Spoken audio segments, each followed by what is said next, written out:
What are you guys doing here watching me work? Can't you see that I'm busy? Go watch the episode.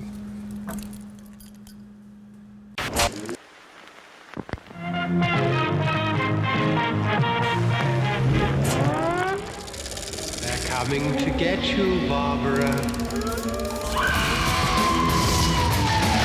This time on Graveyard Carz, Cousin Dougie begins the resurrection of the one of 48 426 Hemi Automatic 1971 Phoenix Cuda.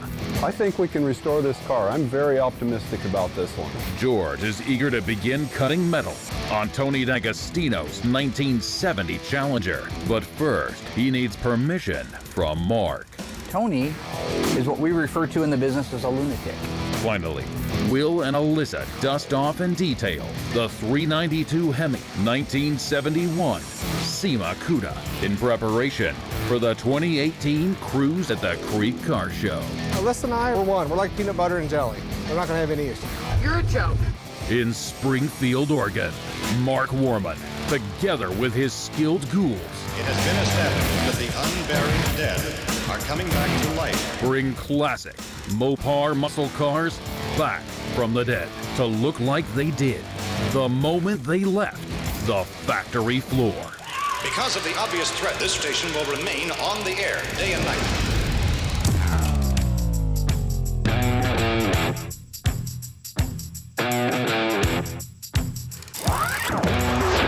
All right, I'm gonna go grab Mark, get him out here. He's got detailed instructions on what he wants done before you start cutting anything. Why? I've cut like 50 of them apart. Because this is Tony's car. I've got like 50 of them. Come on now. Yeah, but this is still Tony's car, so do not touch until Mark gets out here. Okay. Another beautiful day in Oregon. This is going to be a fun week. So one of the first things I have to do is work with George on Tony D'Agostino's 1970 Dodge Challenger. We're ready to do the metal work on it, but since Tony's a freak, he wants the smallest patch as possible. Another car I'm looking forward to this week is our Phoenix Cuda that was caught in the fire and almost killed the guy that owns it. It's ready to have its disassembly. So I want to work with Doug on a few key things. He knows the protocol, but I want to spend time with him showing him the mystery of why some areas of the car are burned to crisp and other areas still have paint on them that's beautiful. This weekend coming up, we've got a really fun event up in Washington. Every year, Little Creek Casino invites us up. The car that we're going to be taking this year is our 1971 Cuda 392 Hemi. I've got to pull that into the shop, round up Will and Allysa, and have them detail the car. One of the things I get to do up there, by the way, is judge the cars. That's always fun for me. Now, Will and Allysa, their job up there is to get drunk. I mean, really. I think the competition would be to see who cuckoos themselves first and who passes out. Let the games begin. Shamo, I ain't never gonna die. Before you go, don't leave me hanging on like a yo-yo. That's not how the song goes, Mark. That's how the song goes exactly. It's also listening to another one. Little Willie Willie won't go home. I'll go home when you get this done. Curious George. I told him to wait for you. This is Tony D'Agostino's car, and Tony is what we refer to in the business as a lunatic. So, while I admit he knows more than most people will ever know More than about you. these cars, he doesn't know more than me. Doesn't know more than me. Okay, you know, I'm not even doing it. Yeah, He don't does. do it. No, he's a very knowledgeable Mopar He's smarter guy. than There's me no- when it comes to Mopars, He's and not that's smarter okay. than me when it comes to That's Mopars. fine. Well, we've had two contests and I've won them both, so. Tony D'Agostino would like to inform you that Mark the Iceman Warman is incorrect. There was in fact only one official Mopar knowledge contest, and it was not won by Mark Cool Runs Warman.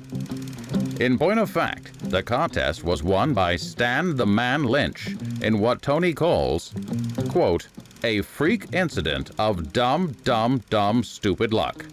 It was a series of unfortunate technicalities that involved an Italian sports car and a ketchup sandwich. P.S. I don't eat that many Philly cheesesteaks. End quote. We now return you to the feature presentation. The name of the game is we want to keep as much original sheet metal on the car as humanly possible. It's a survivor body type car, meaning there's no rust. It was a California peach, man. It was just a beautiful car. So when I'm talking about a California car, most of the time, what I'm referring to is the fact that it was born and raised in California. And so what that means in the car community is that's a fairly dry state. So there's a very good chance when I'm saying I got a 70 Cuda, it's a California car, it means that the body is in mint condition, that there's no rust like Tony D'Agostino's 1970 Challenger. It spent its entire life in Southern California, so it's very minimal rust. So where we normally would just start putting full panels on because it's faster and it doesn't matter because the rest of the car is a pile of poo-poo, this one's a really nice car. So I promised Tony that I would be involved in whatever panels get replaced, okay? So we just have that mentality.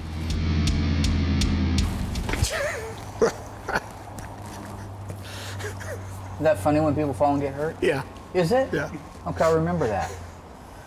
You jelly belly. I didn't say anything about you looking like one of those Mike and Ikes walking around out there with big old pooches sticking out past your waistline.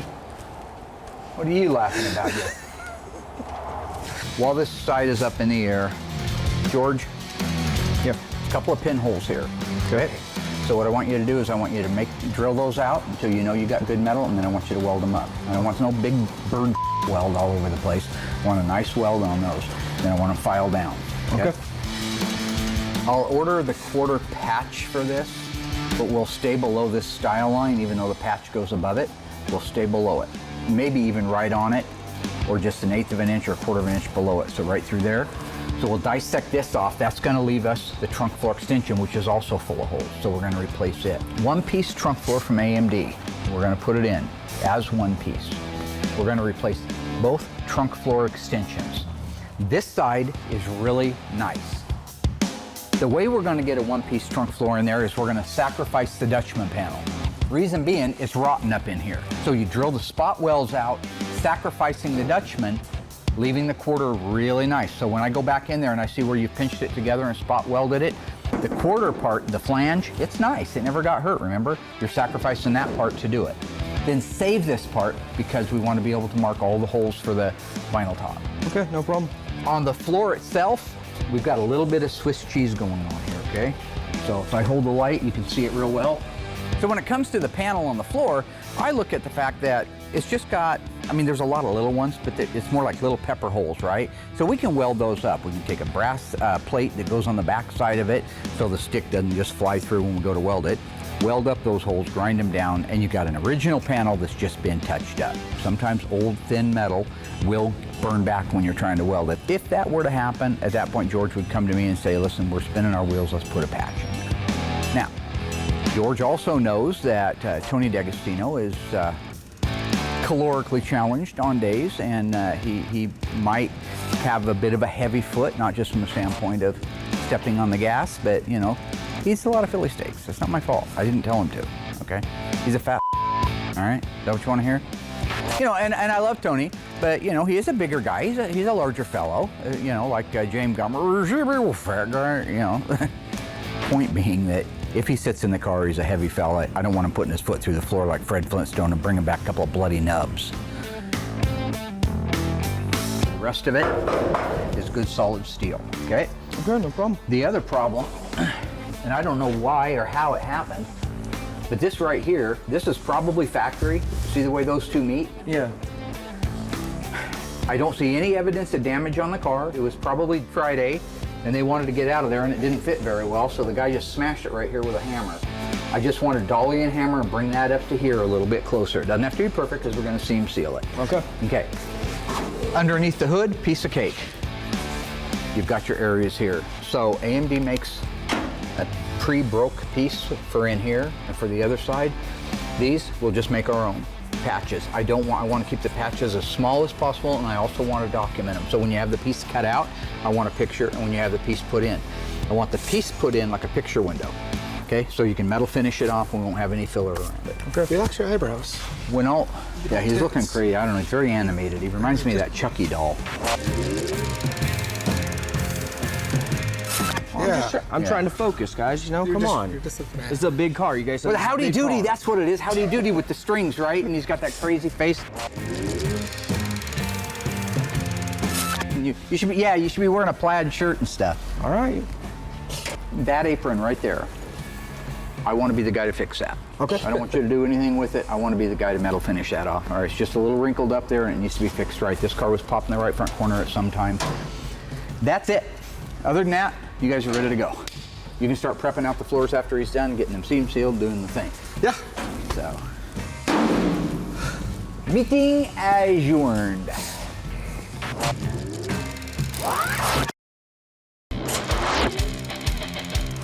This 1971 Dodge Charger RT is our corpse of the week.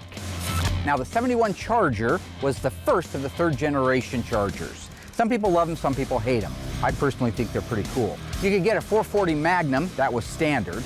You could order a 446 pack or a 426 Hemi. Now for me, I would love to see this car in top banana yellow with a black top, a black stripe, a 440 Magnum, and a 4-speed transmission. Just for the record, on this beautiful little car dressed out like that, they made 332 of those. So if you're lucky enough to have one of those, you definitely have a corpse of the week.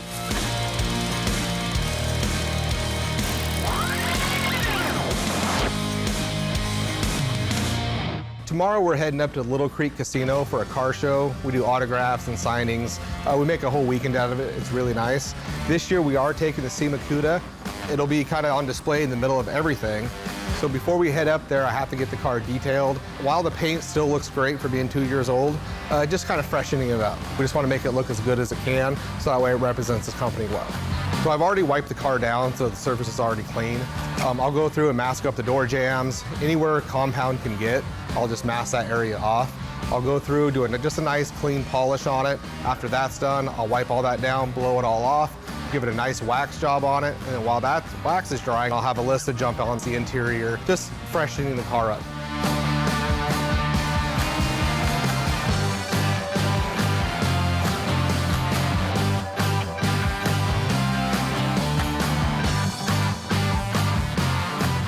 Hey, look who decided to show up today. Hey, good morning. Maybe morning for you. Let's start a little bit sooner. I'm sure that he's probably gonna give me the crappiest job there is on this car, so I'm prepared for it. Is your watch break? No. Oh. Okay, so what are we doing? This is what I would like, would be for you to get the vacuum out the inside, and then clean the glass. My job is to vacuum the car and to wash the windows, and that's really not that bad. I thought he was gonna hand me a toothbrush and have me clean the underside of it. So far, so good. Okay. Plug-in's over here. Why are you just standing there? Waiting for you. We have about 2 hours left to get the car wrapped up. Then we're gonna get it over to Dougie to get it loaded up and get it out of here. Pretty easy to vacuum brand new carpet. Allysa and I get along good enough for pictures. So when you look at the pictures, it's like, oh, what a great time you guys had. But in reality, it doesn't always go that well. Here's the thing, I don't want to get you riled up because you're all cracked out on energy drinks and you get ghetto really quick. Oh my God. No, but I just... You know, Will likes to say that I get drunk a lot there just because he's insecure with the fact that he knows he gets drunk there and my dad sees him. I'll drink, I'll say it. I don't know, I probably won't. Oh, sure you aren't. Angel Will. You won't catch Will at Little Creek without a drink in his hand. The only thing you're gonna see in my hand is a cup of water. That's it. Can't speak for her, but that's all you get out of me.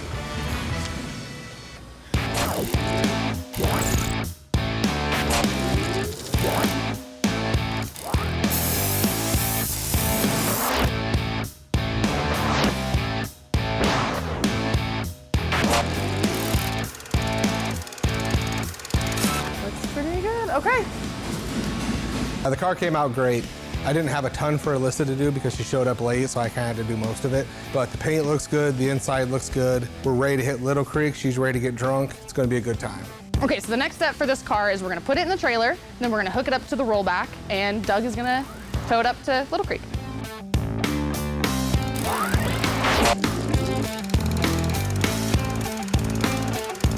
One of the biggest challenges to ever come to Graveyard Cars is the 71 Hemi Cuda that burned in the fire, Wendell's car. The owner of the car, we had him on, I think it was last season, was talking about how he survived that fire. It took a while to get over the distress of what happened. Yeah, and actually I let it set for years. I didn't even look at it.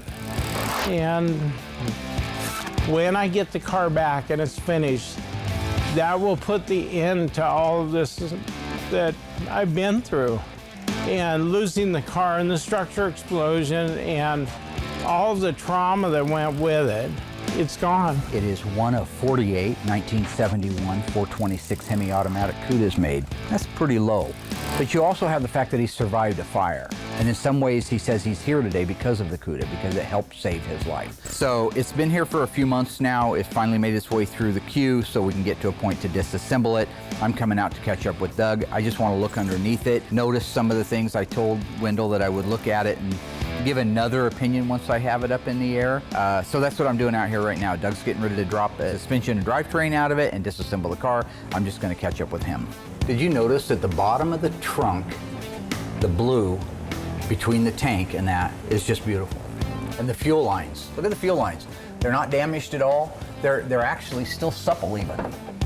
And these are the original KV lines, by the way. You know, it's just amazing to me. Here's this beautiful paint up underneath the fuel tank. Now think about that. A fuel tank is a bomb. I mean, when it comes to fire, it's got gas in it. That's what caused the fire in the first place. Why didn't the tank explode, right?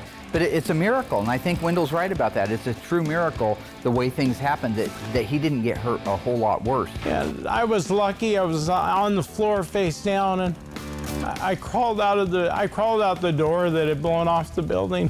When I look at a car like this and I see the rubber hoses for the fuel line still in good shape, I know there was a touch of miracle going on in this car. So I'm getting optimistic about the restorability of the car, even more so than I was. So you look at the leaf spring and you can tell definitely the leaf spring got super hot. Got so hot that it melted one of the liners out of it, right? All the way back here at the back, but didn't even affect that. It's just a weird thing, because you know why? I think if that tank had got hot enough to melt those, this thing wouldn't be here right now. Right. In 1971, the Dodge Charger came standard with a 440 Magnum. Could have got an automatic transmission or a 4-speed behind that. If you had ordered one with the 4-speed, how many of them were built? What's the total number? Is it 332, 432, or 532? You stay tuned after the break, I'll give you the answer.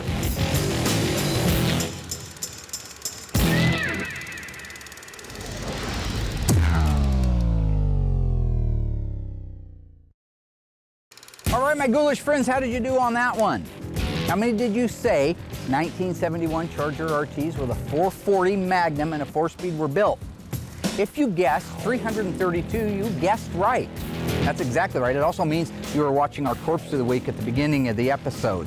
Now, you could have also, with your 1971 Dodge Charger RT, ordered, paid extra for a 446 pack and a 426 Hemi. Should you have optioned a 426 Hemi with a 4-speed behind it, they made 30 of those. So if you have one of those, you're pretty cool. You guys keep the camera on me while I walk off like I've said something really important. And don't add the part about I said something really important.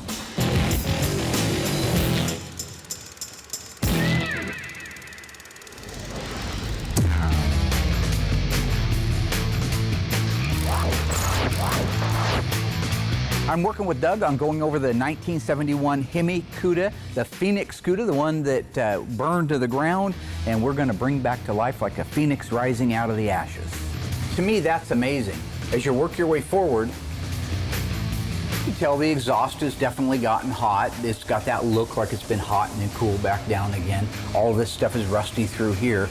But even look at the undercoating. So this is a factory undercoating car, right? Look at this.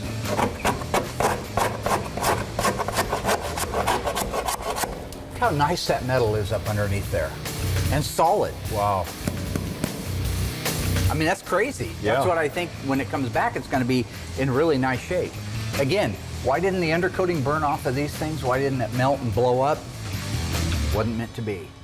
You know, I grew up with Doug, so I know how his brain computes things to a certain degree.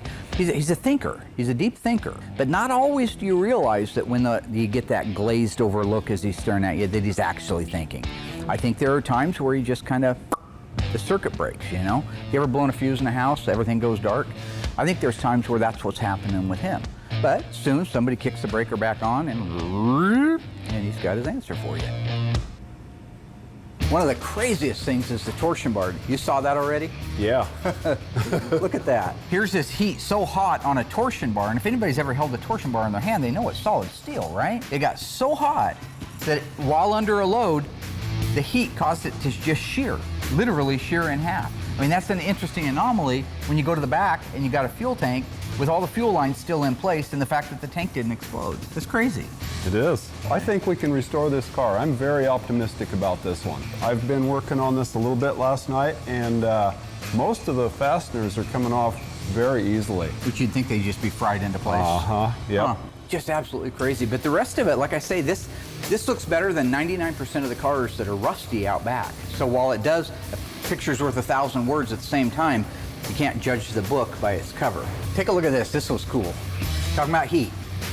These things tear, brand new ones tear if we install them. Yeah. If you don't hold your tongue just right, they rip, all right? But yet, these haven't even melted. The grease isn't burned off, but hot enough here. To break a torsion bar. It's just the weirdest thing I've seen. Even look up in here. You can still see the remnants of the plastic. That's all the things that would melt did melt right there. But yet under here, just a foot away, nothing.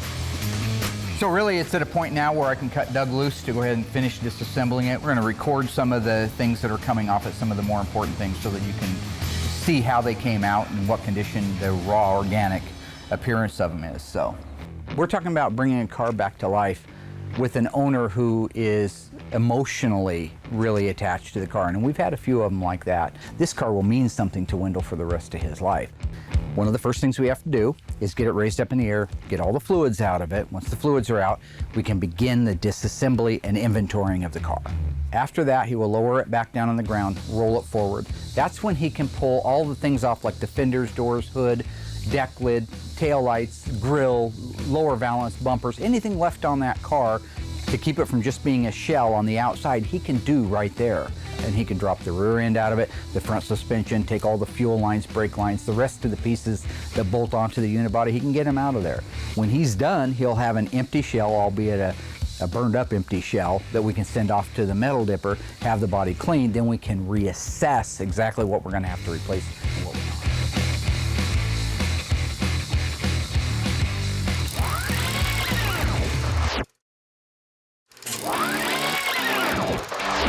It's summertime, 1975, you're 18 years old, you're gonna cruise the gut, gonna go dragging with your buddies.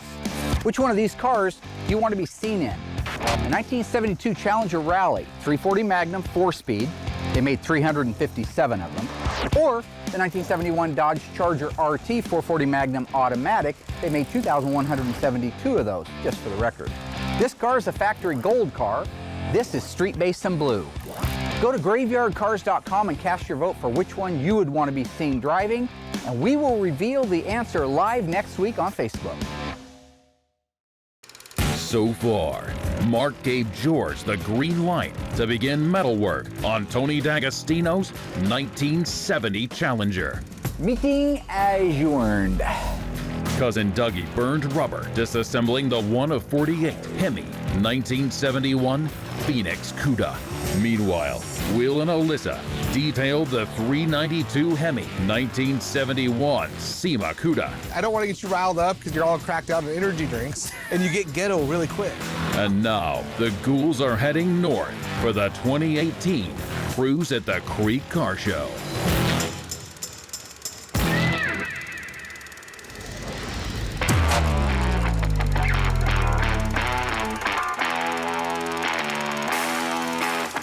We're up in Shelton, Washington right now at the Cruise the Creek Car Show, and it's just such a blast to come up here. We come up every year now. I think it's our 3rd year. Yeah, it's awesome because we started this like 3 years ago, and we had a lot of fans here, but each year it just doubles in size. So seeing how much love we get on the West Coast is always a good thing. You know, it's really humbling to see people coming down to meet us and not even to see the cars. I'm still surprised when people walk up to our booth and say, hey, you know, we saw you guys were coming down here and we came by just to see you. Love the show, love what he's doing. So it's been fun to watch. I've been watching since season 1. Meet. People are all really nice, you know, they want to talk to you. Everybody here's got a story about a car that they had or that they have. People get to know you and they come out and they want to visit with you. They want to tell you about their cars, which is great. That's what I'm here for. So we're going to spend the day walking around, looking at the cars, judging them, interacting with people. So, yeah. I knew Allysa and I had to pick a first and a second place paint this year. So you kind of start looking before the crowd gets too hot and heavy. So you kind of just do like a good overview before you actually get in the middle of everything. Right now, I'm gonna grab Allysa and we're gonna head out to pick out what we feel is the best paint job here at Little Creek Casino.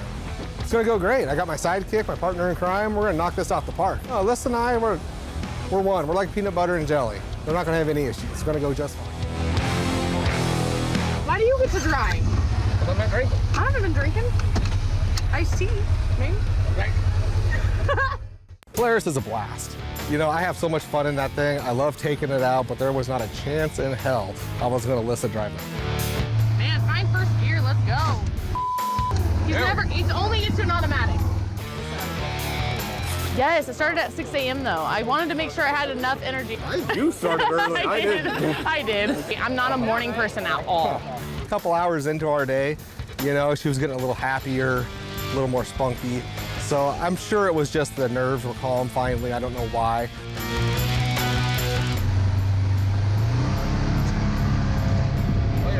At this point, if you stop, it's bedtime. You know what I'm saying? I've chosen the speed. I gotta keep with it. There's no letting it go now. They're twerking. I should join. But it's always a challenge. Woo! You know, it's constant bickering and picking on each other. I'm what? You're a joke. I'm a joke. I'm a joke. There's my NASCAR. Man, that is a pretty car. They were giving us about a half hour to go pick out 2 cars. And like I said, we already kind of had an idea which ones we really liked. It literally took us an hour and a half to try to get through these cars because people are like, hey, right here, take a picture with my car, no matter what the make and model is. So her and I completely got swarmed. What time you got down here? He's driving. Well, he's always to blame. That's the problem. Yeah.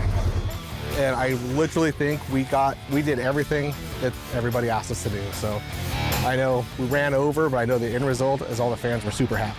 I think I need to turn to drive before we get to park this beast. I don't trust you driving. You can't drive still.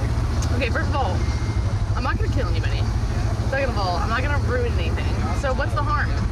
Other than maybe you might get a little scared. There's a lot of nice cars in that area. She was really thirsty that day. I don't know with what. I just felt it was best that if I did all the driving.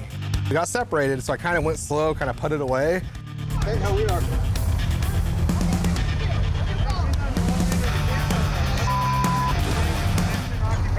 Hot as we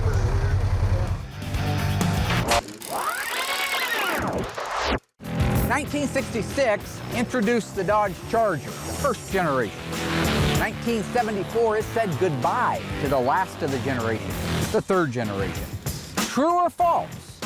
The very first year for the third generation Dodge Charger was 1972. You stay tuned, and after the break, I'll give you the answer.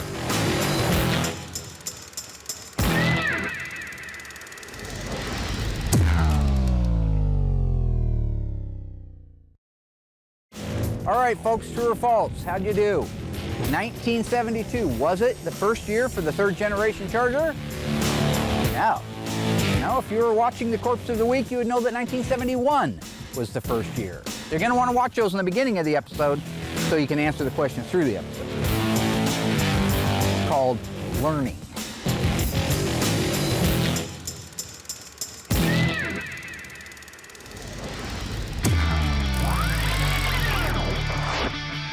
So, you know, in another effort to fact check or keeping them honest, I wanted to do a comparison of the B-body consoles. I want to compare an original one that I have here with one of Tony's Mopar Parts ones over there. After 25 years of restoring cars and another 10 years of playing with them, I can tell you it is difficult to find a 66 to 70 B-body console that hasn't had something happen to it. So, in the case of this particular console, is this classic move right here. Everybody wanted to do something trick. I have no idea what it did back in the day. It'll be fun to ask the owner, but who knows what he'll say. We're gonna start by setting them at the same angle. Right here, you see a cutout. This cutout would not exist if this was an automatic console, but because this console is for a 4-speed, as this car was, then you don't see that. So take a nice close look at that. You'll see the same cutout that's here, that's right here. The only difference is on a 4-speed, this outer cardboard piece covers the side of the hump that is so wide on the 4-speed cars. That's what that's for. So if you look back here, you'll clearly see that there's 2 pan head screws that hold this trim plate on. These are the 2 provisions for that.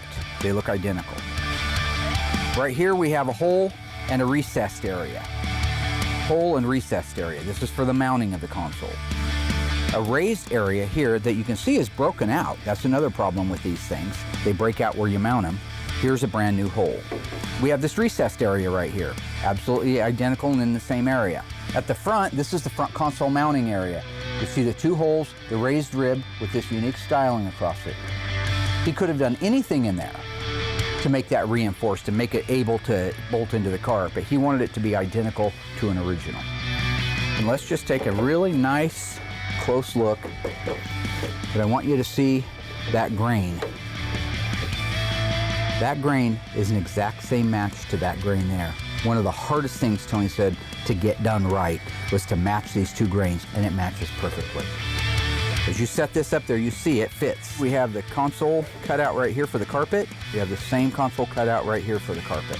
Here you have your console lights that come on when you open the door. Same provision up here as you have down there.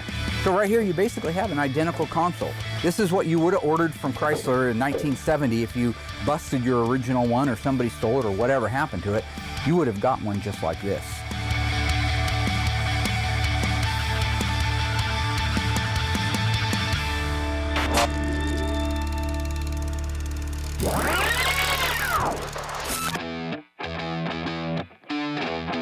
As I got a little bit of time after we did all of our signing and things like that, I got a chance to come out and look at the cars, just kind of be left alone and have fun. Now, I've been going a little crazy with the OEM stuff. Everybody knows I'm not abandoning it. I love it. I also love weird, and I also love macabre. One of my favorite cars right here, 62 Pontiac Bonneville Ambulance. My name's Corey Zamzow. This is my 62 Pontiac Ambulance. I like not the normal stuff. I like to go to a car show and be the only one there with the only thing.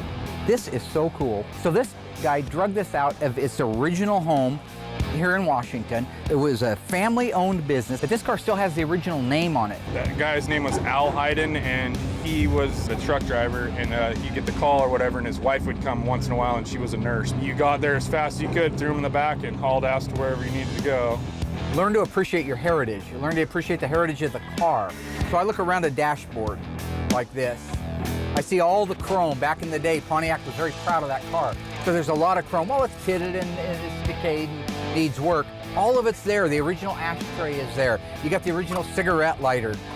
This is the dash control panel for all the stuff that you see up there, right? So I flip this switch up, and that's the siren, okay? Look inside, you'll see that there are zipper access points inside, built into the headliner, that actually get you into these up here so you can work on them. All that stuff was thought out ahead of time. This is, again, very, very old stuff. It's all original. If you look at the paint and the body on it, nothing's been done. This is the way it started life way, way back in the day, and it's still around. I like every kind of car. It doesn't matter what it is. I like anything, but I like weird stuff, and if somebody likes the same stuff I do, that's like cool with me. This is a treasure trove. Well, it's not a cubic dollar treasure trove. This is the best example of walking back to whatever year it was parked. These were in the car. This multi-trauma dressing kit was in underneath the hatch, 1967. I mean, to drag something out and to find that still inside the car from when it was serviced. This bag has the original burn dressing kits in it from when it was parked the last time. I don't expect anybody to get super stoked like I do, because I love this kind of history. Everybody knows I do, and I know it's not a Mopar, so get over it. It's a neat car, and it's a neat piece of our history, just like so many of these cars. People come up to me in this show all day long saying, I'm not a Mopar guy, I'm a Ford guy, but I love your show, I love what you're doing, you're trying to teach you. It sounds like we're getting the message across to appreciate these cars. And a lot of people have done it long before I ever came around. I'm just saying that we're adding our little 2 cents worth. That at the end of the day, I think what we're doing is helping part of our heritage stay alive and keep people passionate about it, like I've been my whole life.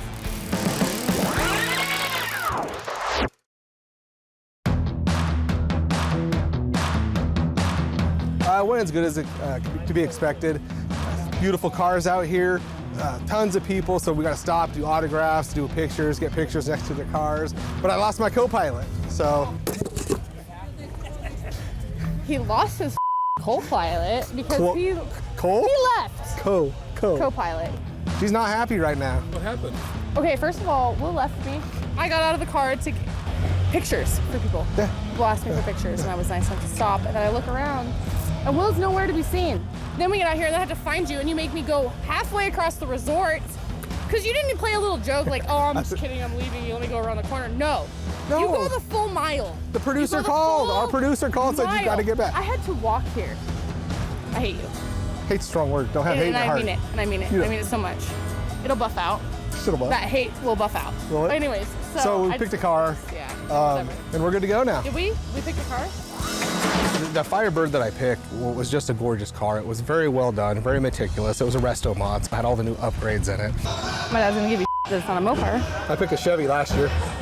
Just the little details. They got rid of the wipers completely. Now, I get it, but these cars aren't driven in the rain, but it gives a sleeker look. They got rid of the drip rail gutters that run along the side. Just little details like that they got rid of that just makes the car look really clean. The paint was beautiful, top to bottom. It was just a very sanitary job on that from start to finish on the car. Color always catches my eye, but it's also got to fit the car. Somebody might have a paint job, but if it's on a Pinto, it just doesn't work.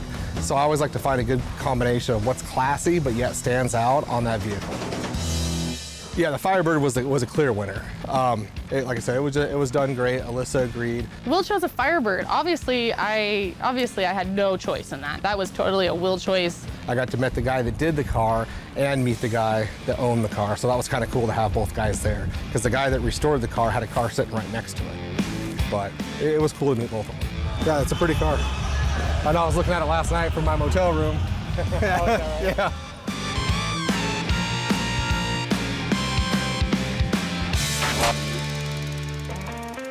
I really like the banner between everyone. It's pretty entertaining, that part too. I have a greater responsibility than you could possibly fathom. We did this last season. You leave for Santiago and you curse the Marines. We need something new. We use words like honor. What have you done? Leave him alone. You've killed a fly. Oh, leave it alone. You told me to sand the lead, though. Yeah, you want to sand lead, yeah. But then Ryan told me it causes cancer when you sand it. It can cause cancer.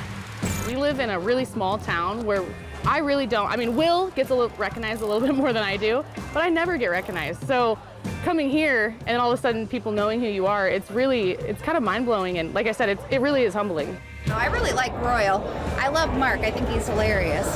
They kind of remind me of each other. Been something I've been watching since 2012, since the inception of the show.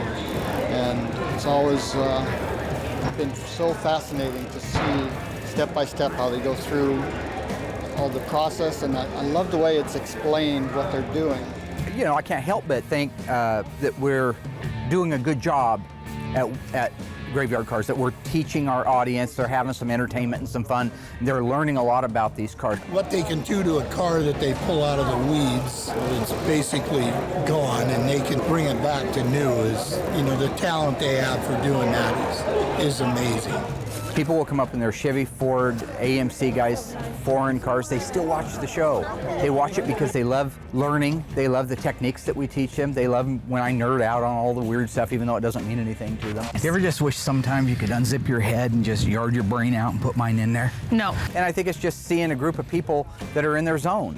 I think everybody wants to see somebody specialized and good at what they do. I think that has attributed to our really big success. Especially now in season 10, it's unbelievable how many Mopars are here, how many people are here. It's pretty amazing. I mean, we're on the grind from a day-to-day basis, and sometimes it can get a little monotonous for us at the shop because, we got a lot of pressures, a lot of stuff that needs to be done.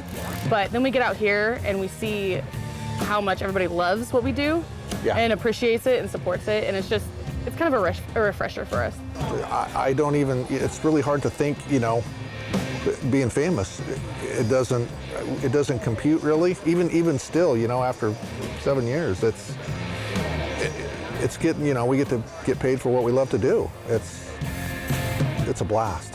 It's humbling and it's awkward sometimes, right? There's a lot of people and they're looking for you for answers, and you don't get a lot of time for yourself. But at the end of the day, I enjoy what we have right now. I think that we've been blessed to have what we have, to grow the way we have, and so I'm just enjoying the ride. So we're all back at the shop, ready to start working on cars again. It was a great trip. One of the cars that I did get a chance to check out while I was up there, and I noticed it won a great big trophy at the end, was this beautiful Chrysler convertible. Absolutely gorgeous. One of the funnest things about when I was growing up, when you'd see sketches or drawings of cars in the future, they always look like, you know, space age stuff. So they were trying to make cars back then have that space age look to them, like I guess what they anticipated it was going to be. So when you look at the Chrysler 300, you see the aviation style instrument panel, and that totally looks like it could be in a fighter jet. Taillights are the same way. You take a good close look at those things with I don't know if they look like the exhaust of a jet or something like that, sitting on top of those big, beautiful fins. The Continental kit, which is that deck lid where you see the raised up hump that looks like the spare tires right underneath it. Again, a lot of pride, a lot of craftsmanship. Go to the front bumper on that car, the front bumper and the grille. Absolutely a work of art. They're big, they weren't trying to save any money. Look at the steering wheel, kind of an odd shape, right? It's more square than it is round. Probably contour, probably comfort. They've got a switch on the floor right next to the dimmer switch. I think it's just above it. That when you push that, it'll have the radio searching. It starts rolling all on its own as though you're turning a dial. It's actually rolling up and down the log trying to find music, and wherever it stops, you can hit the button again and go past it. So again, creature comforts. The swivel seats, it's not just that they look great, but they look rich. They look like they're really designed to go in a Chrysler Imperial. They pivot, which is a great thing, as I say, you know, if you're a businessman or a lady in a dress trying to get in, that's a great feature.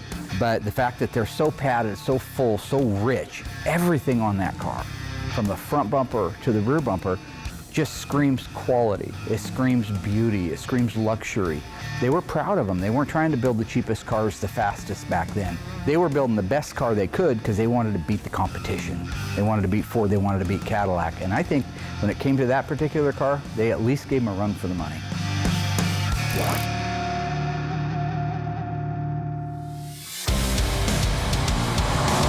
I believe that we had a very good week. I got a chance to work with George, mano-y-mano. Yes, you guys did, didn't you? You got a lot done. We did. George, I think, has come a long way, and it's nice. Did you get along with him?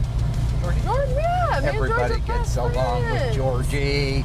George is a lover. Like George is seriously such a nice guy. He's got a heart of gold. Doesn't have a mean bone in his body, does he? Dougie and I had a great opportunity to work on the 1971 Cuda 426 semi-automatic. How many made? 2. 48. Disassembling that car. He did absolutely a phenomenal job on that. Oh, yeah. By the way, you and Will did a pretty good job detailing this little jewel right here. Turned out pretty nice. Okay, I have several questions to talk about Cruise of the Creek. Number one, why the constant drinking at these shows? What are you talking about? I'm talking about that every single time I saw you or Will, you had a drink in your hand. You started out not trying to hide it. Then nobody's that dehydrated. You get loud when you get drunk. And why do you hate that so much? Well, because you shouldn't be drunk out in public like that. It's fine.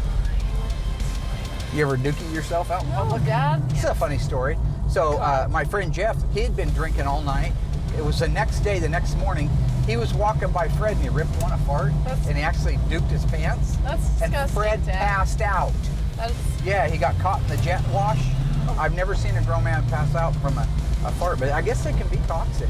Yeah, Royals told me a lot about yours. Mine are a lot more like an air freshener, sir. Huh?